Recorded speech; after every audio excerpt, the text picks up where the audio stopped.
ಆತ್ಮವನು ಆಲಂಗಿಸಲು ಕಾದಿಹನು. ಹೊಂದೋಣ ಆತ್ಮಿಕ ಸರ್ವಸ್ವ ಕ್ರೈಸ್ತನ ಸ್ತುತಿಸುತ್ತ ನಾವೆಲ್ಲ ಅರ್ಪಿಸುವ ಆತ್ಮಿಕ ಪುಣ್ಯದ ಫಲಗಳ ಕ್ರೈಸ್ತನ ಮಡಿಲಲ್ಲಿ. ಆತ್ಮಿಕದ ಧನ್ಯತೆ ಆನಂದ ನೀಡುವನು ಯೇಸು ದಿನ. ನಾವು ಮಾಡುವ ಕರ್ಮಗಳೇ ಆತ್ಮಿಕ ಗುರಿ ನಿರ್ಧರಿಸುವವು. ನಾವು ಮಾಡುವ ಆತ್ಮಿಕದ ತೂಕದಂತೆ ಫಲ ಕಾಣುವೆವು. ನಮ್ಮ ಆತ್ಮಿಕ ಯೋಜನೆಯಲ್ಲಿ ನಿತ್ಯತ್ವ ಮೆಚ್ಚುವ ಗುರಿ ಇರಲಿ. ನಮ್ಮ ಜೀವಿತದ ಪ್ರತಿ ಕ್ಷಣವು ಕ್ರೈಸ್ತನ ಮಹಿಮೆಗೆ ಜಯ ತರಲಿ. ಕ್ರೈಸ್ತನ ಲೋಕಕ್ಕೆ ಬೇಡದ ವಿಷಯ ನಮ್ಮ ಆತ್ಮಕ್ಕೂ ಬೇಡ. ಯೇಸುವಿನ ಆಸೆ ನಮ್ಮ ಆಸೆಯಾಗಲಿ. ಇದುವೇ ಕ್ರೈಸ್ತತ್ವ, ದೈವತ್ವದ ಪ್ರತಿರೂಪ. ಶ್ರೀ ಯೇಸು ನಮ್ಮ ಆತ್ಮವನ್ನು ಆಲಂಗಿಸಲು ಕಾದಿಹನು. ಹೊಂದೋಣ ಆತ್ಮಿಕ ಸರ್ವಸ್ವ ಕ್ರೈಸ್ತನ ಸ್ತುತಿಸುತ್ತ ನಾವೆಲ್ಲ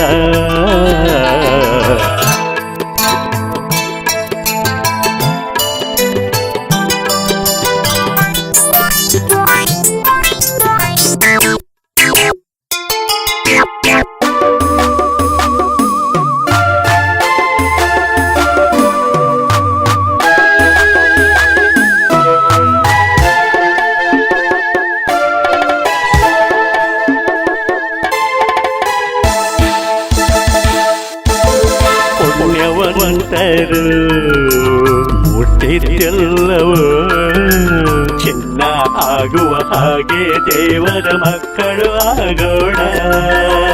ಆಗೋದೆಲ್ಲ ದೇವ ಕೃಪೆ. ಈ ನಂಬಿಕೆ ದೇವರ ರಾಜ್ಯಕ್ಕೆ ನಡೆಸುವುದು.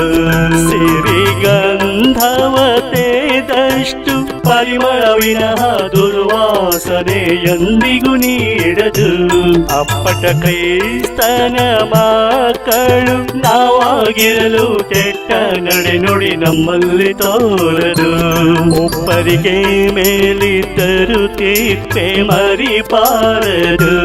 ಪಾಪಿಗೆ ಕ್ಷಮಿಸಿ ದೇವರತ್ತ ನಡೆಸಬೇಕು. ದೇವರು ಕೊಟ್ಟ ಜನ್ಮ ಅತಿ ಮೌಲ್ಯವು. ಸತ್ಕಾರ್ಯದಿ ಪುಣ್ಯ ಗಳಿಸಿ ಜಯ ಪಡೆಯೋಣ. ಬಿಕ್ಕಿ ಅದರು ಬೀಸೋ ಕಲ್ಲು ತಿರುಗೋದಿಲ್ಲ. ಭಕ್ತಿಯ ವಿನಃ ದೇವರ ರಾಜ ಸಿಗೋದಿಲ್ಲ. ಶ್ರೀ ಯೇಸು ನಮ್ಮ ಆತ್ಮವನ್ನು ಆಲಂಗಿಸಲು ಕಾದಿಹನು. ಹೊಂದೋಣ ಆತ್ಮಿಕ ಸರ್ವಸ್ವ ಕ್ರೈಸ್ತನ ಸ್ತುತಿಸುತ್ತ ನಾವೆಲ್ಲ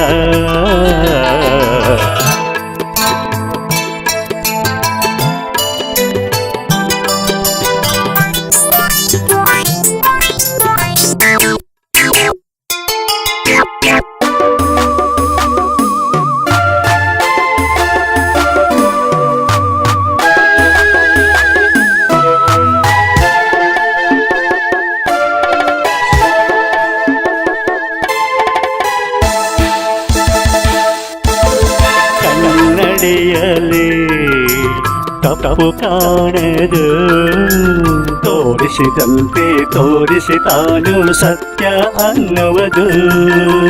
ಹೊಲದ ಮಣ್ಣದು ಕಸ ತಿನ್ನುತ್ತ ಗಿಡ ಬೆಳೆಸಿ ನಮಗೆಲ್ಲ ಊಟ ನೀಡುವುದು. ಕನ್ನಡಿ ಮಣ್ಣ ಗುಣಕ್ಕಿಂತ ನಮ್ಮ ಗುಣವು ಮೇಲೋ ಕೀಳೋ ಯೋಚಿಸಿ ಬಾಳೋಣ.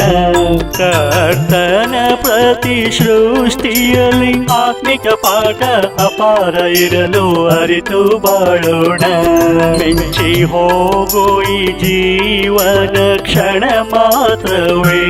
ಮುಗಿಯದ ದೇವರಾಜ್ಯದ ರಾಜ್ಯವು ನಮಗಾಸರೆ ಮರಣದ ಮೊದಲೇ ನಿತ್ಯತ್ವದ ಮಹತ್ವ ಅರಿಯುವ ಕಾಲವಿದು ದೇವಧ್ಯಾನ ಮಾಡುತ್ತ ಆತ್ಮಿಕ ಆಸ್ತಿ ಬೆಳೆಸುತ್ತ ಬಾಳೋಣ ಆತ್ಮಿಕ ಒಳ್ಳೆ ಸಂಸ್ಕಾರ ಸಾರುತ್ತ ದೇವ ಮಾನವರಾಗೋಣ ಶ್ರೇಯಸ್ಸು ನಮ್ಮಾತ್ಮವನ್ನು ಆಲಂಘಿಸಲು ಕಾದಿದನು ಹೊಂದೋಣ ಆತ್ಮಿಕ ಸರ್ವಸ್ವ ಕ್ರೈಸ್ತನ ಸ್ತುತಿಸುತ್ತ ನಾವೆಲ್ಲ